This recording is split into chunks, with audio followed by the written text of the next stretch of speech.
I'd like to see a much more developed Africa.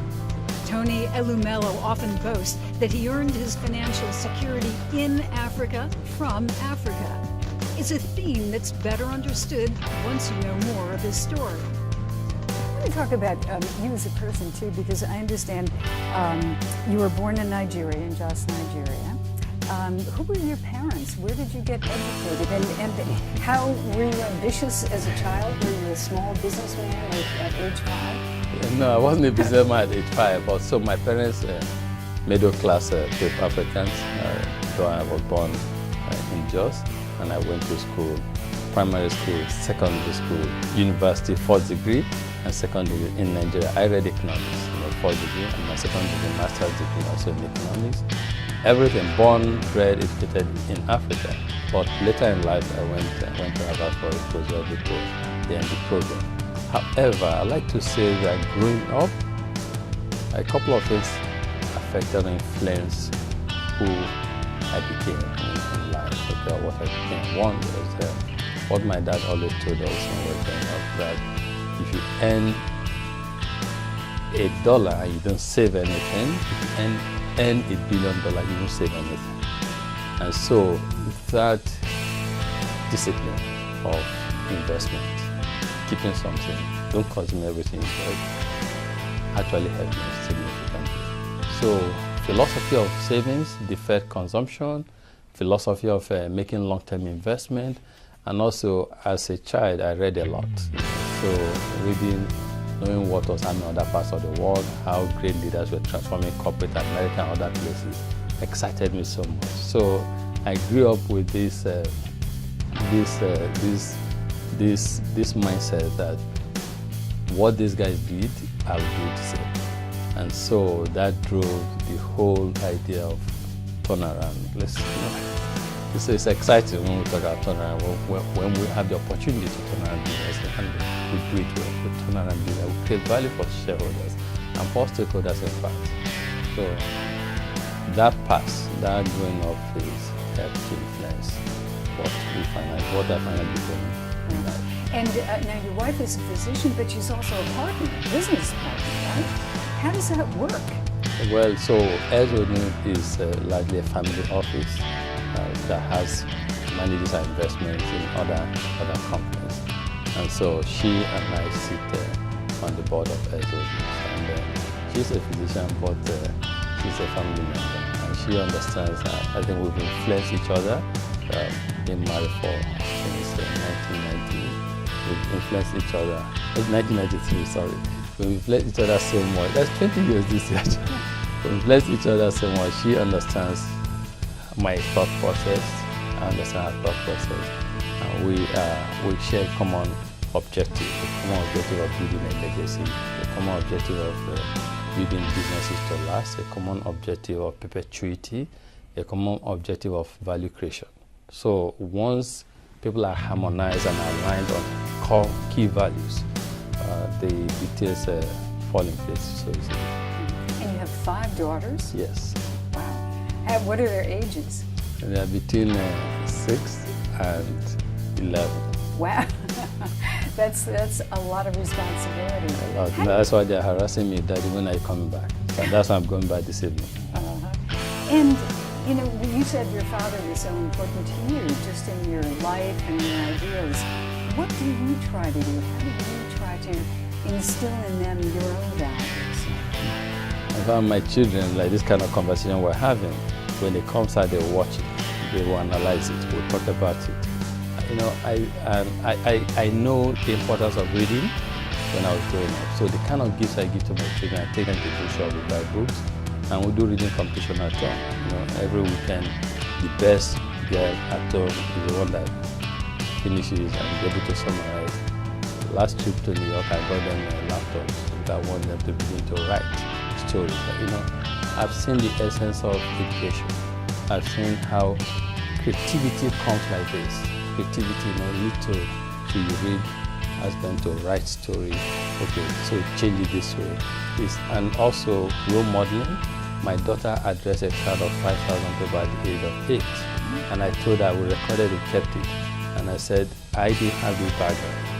if I had the opportunity to address 5,000 at the age of 8, then I'll conquer the stage fright of, addressing people.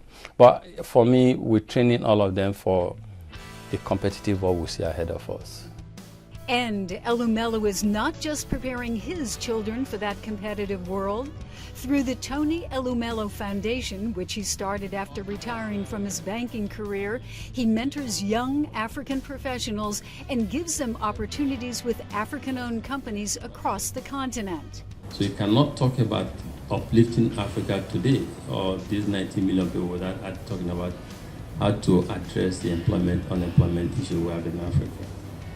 And how you address the unemployment issue you have in Africa is embedded in the discussion we're having here today.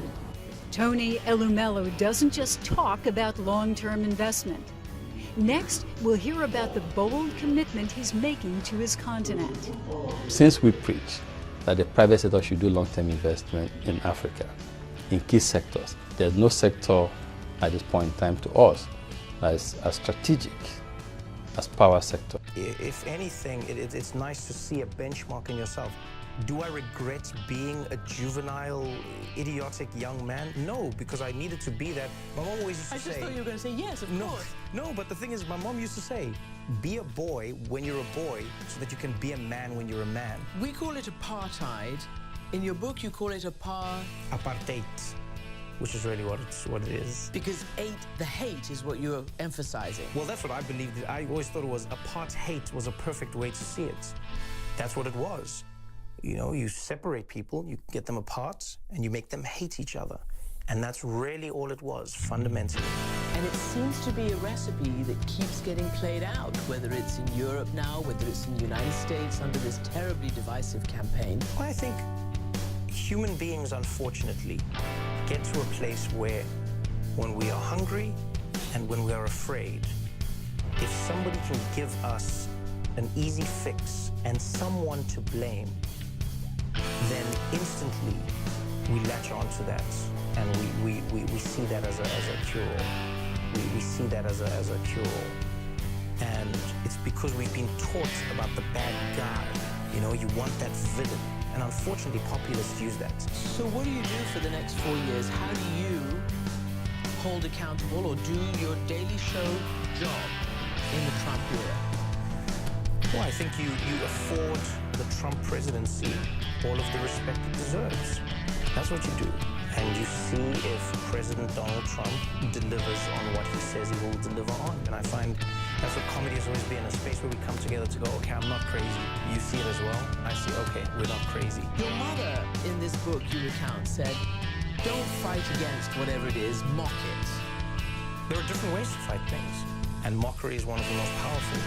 Because with mockery comes two things. It removes a certain level of its prestige and power. And sometimes more importantly, it imbues within that subject shame. And that is a very powerful tool.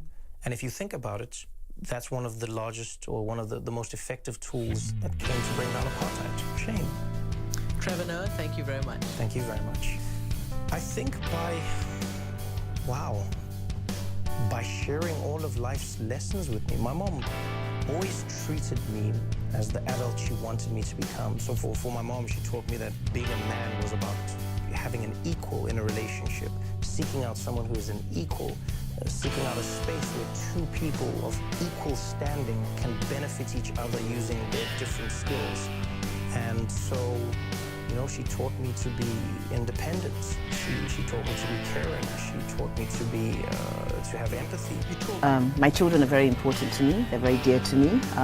If I had to give this all up in a day for my kids, I wouldn't think twice about doing it.